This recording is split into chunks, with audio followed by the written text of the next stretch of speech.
কুইতি দিনারের বিপরীতে বাংলাদেশি টাকার মূল্য এ যাবৎকালের সর্বোচ্চ পর্যায়ে পৌঁছেছে। এক কুইতি দিনারে পাওয়া যাচ্ছে 402 টাকারও বেশি। এতে স্বস্তি ফিরেছে কুয়েত প্রবাসী বাংলাদেশিদের মধ্যে। বেশি টাকা পাওয়ার সুযোগ কাজে লাগিয়ে অনেকেই জমানো অর্থ দেশে পাঠাচ্ছেন। প্রবাসীদের অনেকের কাছে যা রেমিটেন্স পাঠানোর ক্ষেত্রে দীর্ঘদিনের মধ্যে অন্যতম বড় সুবিধা।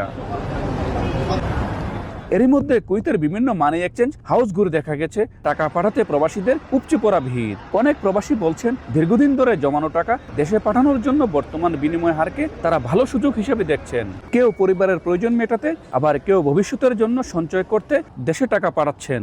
1 টাকাতে 400, 2 টাকা 500 পয়সা। হ্যাঁ, এখানে মনে করেন টাকার রেট যেহেতু ভালো, সেখানে মানুষ যারা টাকা রাখছে নিজের কাছে, আমি মনে করি টাকা না রেখে টাকা দেশে পাঠিয়ে দিলে সবচেয়ে ভালো হয়। ইতিপূর্বে আমি দেখছি আর কখনোই এখনকার মতো এত হাই রেট আর কখনোই ছিল না। টাকার রেট এখন 402 টাকার উপরে। তা আমার মনে হয় যাদের টাকা আছে এখন তাড়াতাড়ি পাঠাইলে সবচাইতে ভালো হবে, অনেক টাকা লাভ পাবে। AKS অর্জন করলো গিনেস ওয়ার্ল্ড রেকর্ডস। AKS প্রবাসীদের পাঠানো রেমিটেন্স বাংলাদেশের অর্থনীতিতে গুরুত্বপূর্ণ ভূমিকা রাখে। বিনিময় হার অনুকূলে থাকায় প্রবাসীদের পাঠানো অর্থের পরিমাণ বাড়ালে দেশের বৈদেশিক মুদ্রার রিজার্ভ ও অর্থনীতিতেও ইতিবাচক প্রভাব পড়বে বলে মনে করছেন সংশ্লিষ্টরা। মঈন সুমন, সময় সংবাদ, কুয়েত।